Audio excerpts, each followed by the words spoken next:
সকালবেলা যে পোস্টটা আমি করেছি যে শেখ হাসিনা প্রধানমন্ত্রী হিসেবে তিনি মার্চের তৃতীয় সপ্তাহে তিনি দেশে ফিরছেন, তার ব্লুপ্রিন্ট রেডি হয়ে গিয়েছে।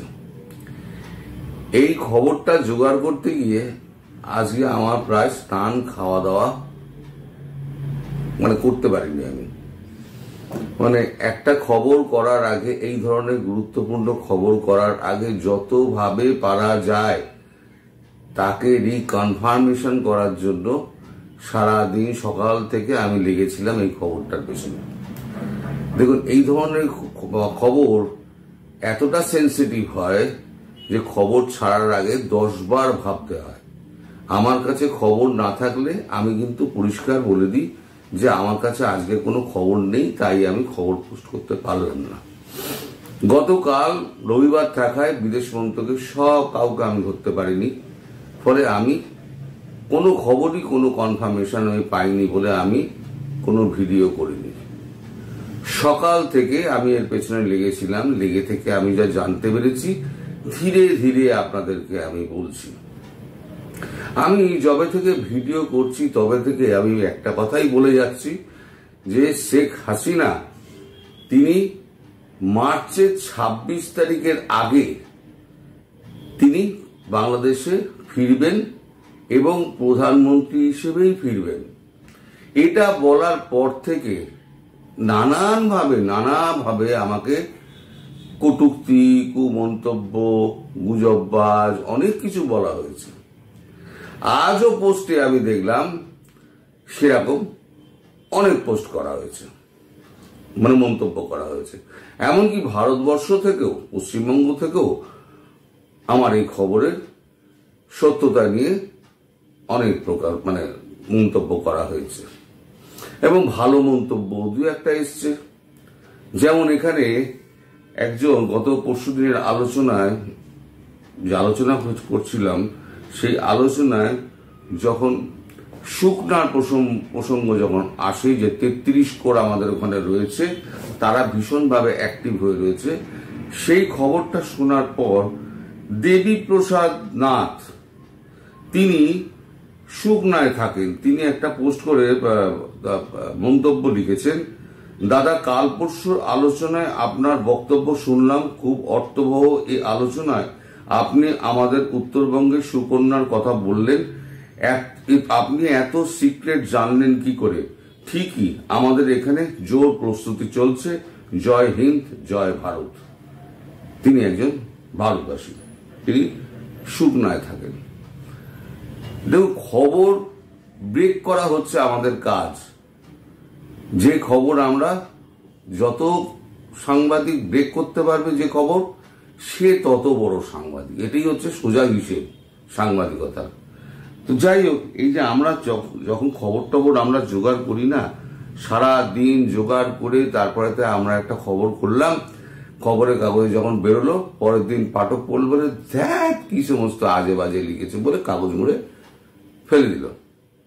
তাতে কি খবরের কাগজের সাংবাদিক কি তাতে হয়, ডুবে যায়? এটা আমাদের পেশা, আমাদের কাজ। আপনাদের মন্তব্য করার অধিকার রয়েছে, আপনারা মন্তব্য করবেন। সেটা আমার ভালো লাগলেও আমাকে পড়তে হবে, খারাপ লাগলেও আমাকে পড়তে হবে। ভালো যেমন 90% লোক লিখছেন, খারাপ তেমনি 10% লোক লিখছেন। তবে আমাদের থেমে গেলে চলবে না, আমাদের এইভাবে কাজ করতে হবে, এটাই আমরা ধরে নিয়েছি। এখনো পর্যন্ত আমি যে খবর দিয়েছি তার কিন্তু কোনোটাই কিন্তু মিথ্যে হয়নি। সবাই ধীরে ধীরে এখন বুঝতে পারছেন যে আমি হয়তো একটু আগে বলে ফেলেছি। কি করে আমি বললাম সে প্রসঙ্গে আমি যাব না। এখন মূল খবরে আসি। অনেক বেশি হয়ে গেছে, পূর্ব কথা হয়ে গেছে, মূল খবরে আসি। সেটা হচ্ছে শেখ হাসিনা 3rd উইকের মধ্যে যে কোনো দিন, যে কোনো সময় তিনি বাংলাদেশে প্রবেশ করবেন প্রধানমন্ত্রী হিসেবে। আপনাদের মনে আছে যে মার্কিন যুক্তরাষ্ট্র সফরের সময় প্রধানমন্ত্রী ডক্টর জয়শঙ্কর এবং আমাদের অজিত দোভাল ওনারা ওখানে একটা গোপন মিটিং করেছিলেন ট্রাম্পের সঙ্গে, সেটা হোয়াইট হাউস প্রকাশ করেছিল। সেই ছবিও কিন্তু আমি সেই খবরের সঙ্গে লাগিয়েছিলাম। সেখানেই কিন্তু ঠিক হয়, প্রথমে ঠিক হয়েছিল এপ্রিল মাসে ট্রাম্প ভারতে আসবেন, তখন ঠিক হয়েছিল। এবার শনিবার দিন প্রধানমন্ত্রী আমাদের দেশে ফিরেছেন। ফেরার 2-3 ঘন্টার মধ্যে ট্রাম্পের দপ্তর থেকে একটি ফোন আসে। ফোনে বলা হয় যে উনি মার্চের 18 থেকে 21-এর মধ্যে যে কোনো একদিন, ডেট ফিক্স হয়নি, উনি ভারতবর্ষ ভিজিট করবেন। আমাদের প্রধানমন্ত্রী থেকে আমন্ত্রণ জানিয়ে এসেছিলেন। সেই আমন্ত্রণ স্বীকার করে উনি বলেছিলেন আমি খুব শিগগির ভারতবর্ষে যাব। হয়তো রাশিয়া ঘুরে উনি আসতে পারেন, অথবা এখান থেকে রাশিয়া যেতে পারেন। রাশিয়া যাওয়ার প্ল্যান ওনার রয়েছে ট্রাম্পের। তো তারপরেই কি কথা হয়েছে তা আমি জানতে পারবো না। তারপরেই কিন্তু তড়িঘড়ি একটা আমাদের ক্যাবিনেট মিটিং ডাকা হয়। সে খবর আমি করেছি, এবং সেই ক্যাবিনেট মিটিংয়ে 3 সেনাপ্রধানকে ডেকে পাঠানো হয়েছিল।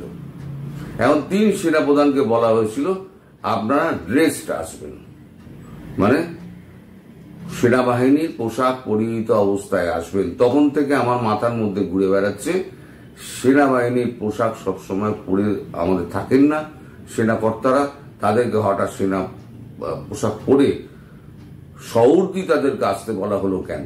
এর পেছনে গভীর কোনো রহস্য আছে। তখন থেকে আমি চেষ্টা করে যাচ্ছি, সেটা ছিল শনিবার, তারপর রবিবার দিন সবার ফোন বন্ধ, আমি ভেতরের কোনো খবর পাইনি। আমি এখনো বলছি যে ওই মিটিং এর খবর কিন্তু এখনো পর্যন্ত পাইনি। ওই যে মানে আপনার ক্যাবিনেট মিটিং এর খবর কিন্তু আমি এখনো পর্যন্ত পাইনি। ক্যাবিনেট মিটিং এ কি স্থির হয়েছে আমি এখনো পর্যন্ত কিছু জানি না। তবে বিদেশ মন্ত্রক সূত্রে যে খবরটা পাওয়া গেছে সেটা হচ্ছে প্রধানমন্ত্রীর সঙ্গে ট্রাম্পের একটা কথোপকথন হয়েছে। সেই কথোপকথন যেটা মার্কিন যুক্তরাষ্ট্রে হয়েছিল তারই সূত্র ধরে সেই কথোপকথন হয়েছে, এবং সেই কথোপকথনে একটা পার্ট ছিল শেখ হাসিনাকে স্বদেশে প্রত্যাবর্তন করানো এবং স্বপদে। আপনাদের হয়তো মনে আছে এর আগে আমাদের সেনাপ্রধানের সঙ্গে বাংলাদেশের সেনাপ্রধানের একটা ভিডিও বার্তালাপ হয়েছিল। তারপরে আমাদের বিদেশ সচিব বিক্রম মিস্ত্রি যখন বাংলাদেশ সফরে যান, সে সময় তিনি প্রথা ভেঙে সরাসরি পৌঁছে গিয়েছিলেন একেবারে সেনাপ্রধানের দপ্তরে। সেখানে গিয়ে সেনাপ্রধানের সঙ্গে আলাদা একটা বৈঠক করেছেন, ক্লোজ ডোর মিটিং যাকে বলা হয়। তারপরে যে খবরটা শনিবার দিন যেটা পাওয়া গেছে বিদেশ মন্ত্রক সূত্রে, যে বাংলাদেশের চার্জ দ্য অ্যাফেয়ার্স আমেরিকার রয়েছে, তাকে বলা হয়েছে যে সেনাবাহিনীকে সেনাপ্রধানের সঙ্গে দেখা করে সেনাপ্রধানকে বলে দাও যে ভারতবর্ষ থেকে যে নির্দেশ যাবে সেই নির্দেশ মতো কাজকর্ম যেন ভালোভাবে হয়, এবং শেখ হাসিনা যাওয়ার আগে তার ক্ষেত্র প্রস্তুত করা হয় এই ব্যাপারে। এরপরে সেনাপ্রধান একটি মিটিং ডাকেন, সেখানে লেফটেন্যান্ট জেনারেলরা ছিল। এই লেফটেন্যান্ট জেনারেলের মধ্যে আমি নাম বলবো না, একজন যিনি আমাদের এজেন্সির খুব প্রিয় পাত্র। তার মাধ্যমে এই খবরটা পৌঁছে দেওয়া হয় যে এই যে ব্যবস্থাটা যেটা করা হচ্ছে সেটা যদি সেনাপ্রধান যদি মেনে না নেন তাহলে সেনাপ্রধানকে গদিচ্যুত করা হবে, এবং সে জায়গায় সেই ব্যক্তি কিন্তু সেনাপ্রধান হিসেবে নিযুক্ত হবেন, এবং তিনি সমস্ত কিছু ব্যবস্থা করবেন। এবং যারা এর বিরুদ্ধে কাজকর্ম করবে, যে সমস্ত জামাতি মানে অনুগৃহীত যারা সেনা প্রধান রয়েছেন, যারা ব্যাগড়া মারছেন, তাদেরকে কি করে সাইজ করতে হয় সেটা ভারতবর্ষ বুঝে নেবে। ইতিমধ্যে 33 নম্বর কোর আমাদের যে রয়েছে সুকনাতে, সেই সুগনার কথা আপনাদেরকে বলেছি। সুগনাতে ভীষণ অ্যাক্টিভিটি শুরু হয়ে যায়। সমস্ত সীমান্তগুলোতে যত আমাদের সৈন্য মোতায়েন রয়েছে, ব্রিগেডগুলো মোতায়েন রয়েছে, সেগুলোকে পুরো অ্যাক্টিভ করে দেওয়া হয়। যে কোনো মুহূর্তে আমাদের একটা বড় অ্যাকশনে যেতে হতে পারে। প্রথমে আমি বলেছি, প্রথমে মিলিটারি অ্যাকশন ভারতবর্ষ করবে না, করতে চায় না, স্কুইজ করবে। স্কুইজ করতে করতে এমন একটা জায়গায় নিয়ে আসবে যেখানে ওই আমাদের বাংলাদেশের যিনি এখন দায়িত্বপ্রাপ্ত এখন প্রধান উপদেষ্টা মোহাম্মদ ইউনূস, তিনি বেকায়দায় পড়ে যান। তার মধ্যেই যখন ট্রাম্পের এই নির্দেশটা এলো শনিবার দিন, তখন পরিস্থিতি বদলে গেল। তখনই তড়িঘড়ি সেই সেনাপতি লেফটেন্যান্ট জেনারেলকে খবর দেওয়া হলো যে মার্চের 3rd উইকের মধ্যে যে কোনো একটা সময়ে শেখ হাসিনাকে সেনাবাহিনী আবার প্লেন পাঠিয়ে এখান থেকে নিয়ে যাবে, সঙ্গে যাবে রাফেল বিমান। এবং সেই খবরটা ঠিক 2 দিন আগে প্রচার করা হবে, তার আগে নয়। এই খবরটা আমি পেয়েছি বিদেশ মন্ত্রক থেকে, এবং বিদেশ মন্ত্রক সূত্রে আরো যা জানা যাচ্ছে সেটা হচ্ছে যারা এই সমস্ত জামাতি টামাতি যারা রয়েছে তারা যাতে পালাতে না পারে, এই সব সমন্বয়ক আছেন যারা, তারা যাতে পালাতে না পারে, তার জন্য এয়ারফোর্সকে অ্যাক্টিভ থাকতে বলা হয়েছে। এবং বিভিন্ন এয়ারপোর্টে যেতে গেলে তো ভারতের আকাশ দিয়ে যেতে হবে, নইলে পরে পাকিস্তানের জাহাজ ধরতে হবে। এখন পাকিস্তানের জাহাজের পথ বন্ধ করে দেওয়া হবে, সেটা কিভাবে বন্ধ করা হবে সেটা আমি জানি না, আর আমাকে বলবেও না। ফলে চারদিক দিয়ে ঘিরে এমন একটা ব্যবস্থা তৈরি করা হচ্ছে যে বাংলাদেশ পুরো প্যাঁচে পড়ে যাবে। বাংলাদেশের সেনাবাহিনীর সামনে আর কোনো রাস্তা থাকবে না, তাদের হাত তুলে দিতেই হবে। এবং ওয়াকারুজ্জামান, তাকে পরিষ্কার ধমক দেওয়া হয়েছে আমেরিকার পক্ষ থেকে। চার্জ দ্য অ্যাফেয়ার্স তিনি এসে বলে দিয়েছেন যে আপনাকে এই ব্যবস্থা করতে হবে। মানে হুজুরের ইচ্ছা যেটা আছে, হুজুরের ইচ্ছার বিরুদ্ধে গেলে পরে তাহলে হুজুর কিন্তু থাকবে না। আমি বলেছিলাম না, একটা কথা বলেছিলাম যে ভারতবর্ষ কখনোই চায় না আর একটা গাজা হোক, ভারতবর্ষ কখনোই চায় না। কিন্তু ভারতবর্ষ পেটের মধ্যে ক্যান্সার নিয়ে বসে থাকবে, এটাও তো হয় না। সেই ক্যান্সার ভারতবর্ষ অপারেট করবেই। আর সেই ক্যান্সার অপারেট করতে গেলে যাকে বসানো দরকার, যিনি এই মুহূর্তে পারবেন সামলাতে, তিনি হচ্ছেন প্রধানমন্ত্রী শেখ হাসিনা। ফলে শেখ হাসিনার গদিতে বসা প্রধানমন্ত্রী হিসেবে অত্যন্ত জরুরি। সেটা যেমন আমেরিকা জানে, সেটা ভারত জানে, সেটা সারা বিশ্ব জানে। আর সারা বিশ্বের কেউ এখন এই ব্যাপারে বাংলাদেশের পাশে দাঁড়াবে না, কারণ বাংলাদেশ সম্পর্কে সারা বিশ্বের যে ধারণা ছিল সেই ধারণা কিন্তু আমূল পরিবর্তন হয়ে গিয়েছে এই গত 6 মাসে। বাংলাদেশের যে অবস্থা, যে অস্থিরতা চলছে, সেই অস্থিরতার মাধ্যমে সমস্ত দেশের পেপার এবং সমস্ত টেলিভিশন একেবারে সব ফুটেজ সহ সব দেখিয়ে দিয়ে বাংলাদেশের একেবারে জামা কাপড় খুলে দিয়েছে।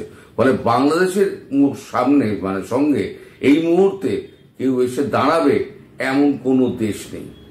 আর যেখানে আমেরিকা পাশে দাঁড়িয়ে আছে, ভারতের পাশে দাঁড়িয়ে আছে এবং শেখ হাসিনার পাশে দাঁড়িয়ে আছে, সেখানে ট্রাম্পের মতো ব্যক্তিত্বকে চ্যালেঞ্জ করবে এরকম কোন ইউরোপীয় দেশ এবং কোন এশিয়ান দেশ নেই যারা তার বুকে এত দম রয়েছে। ফলে ভারতবর্ষ এবং আমেরিকা যৌথভাবে সিদ্ধান্ত নিয়েছে যে মার্চের 3rd উইকের মধ্যে হাসিনাকে ওখানে ফেরত বসিয়ে দিতে হবে। কারণ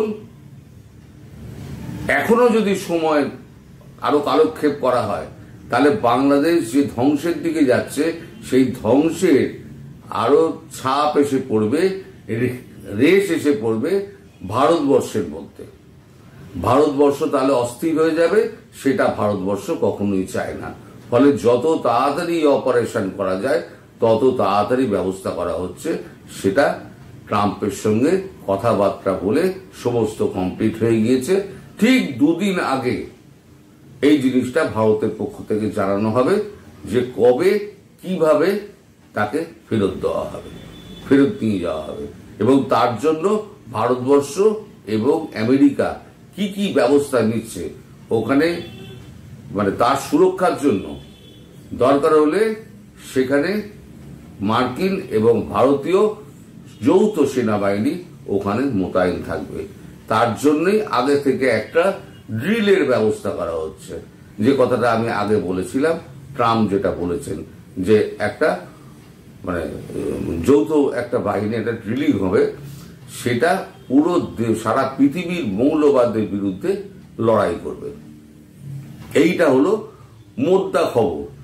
এখন একে আপনারা অনেকেই বলবেন যে ভুল খবর, গুজব খবর, অনেক কিছুই বলবেন, কিন্তু আমি কখনো মিথ্যে খবর দিয়ে আমি কখনো কারোর বিশ্বাসভঙ্গ, আবেগে কখনো আঘাত দিতে চাই না। হ্যাঁ, খবর 2-1টা মানে ভুলভাল বেরিয়ে যায়, খবর কাজ করতে গেলে ভুল হবেই, কিন্তু এই ধরনের সেন্সিটিভ খবর 10 বার চেক না করলে পরে কেউ ছাড়ে না। এটা মহামূর্খ ছাড়া আর কেউ করবে না। ফলে আমার যা বয়স, আমার যে অভিজ্ঞতা, তাতে এত বছর বাদে এই ধরনের ভুল খবর আমি অন্তত দেব না, এটুকু বিশ্বাস আমার উপরে রাখতে পারেন। আমি আগেও যেটা বলেছি, মার্চ মাসের 26 তারিখের আগে 1000 মন্তব্য আসা সত্ত্বেও আমি কিন্তু শেষ দিন পর্যন্ত বলে গিয়েছি, এবং আজকে আমি যেটা বলছি, মার্চ মাসের 26 তারিখের আগেই ভারতবর্ষ থেকে তিনি বাংলাদেশে ফিরবেন এবং প্রধানমন্ত্রী হিসেবেই ফিরবেন। এখন ভারতবর্ষের মানে বলার অপেক্ষা, ঘোষণা করার অপেক্ষা। সেই ঘোষণার জন্য আপনারা তৈরি থাকুন। আর ডক্টর ইউনূস, তাকে বলবো আপনি পালাতে পারবেন না। আপনার পালানোর সমস্ত রাস্তা ভারতবর্ষ বন্ধ করে দিয়েছে, আর যারা এই নষ্ট উপদেষ্টা আছে তাদেরও পালানোর সমস্ত ব্যবস্থা বন্ধ করে দেওয়া হয়েছে। আমি বরাবরই বলেছি, বাংলাদেশের মাটিতেই এদের বিচার হবে। বাংলাদেশের মাটিতে মানুষ দেখবে যে এরা কি করেছিল, এদের জন্য কি শাস্তির ব্যবস্থা হয়েছে।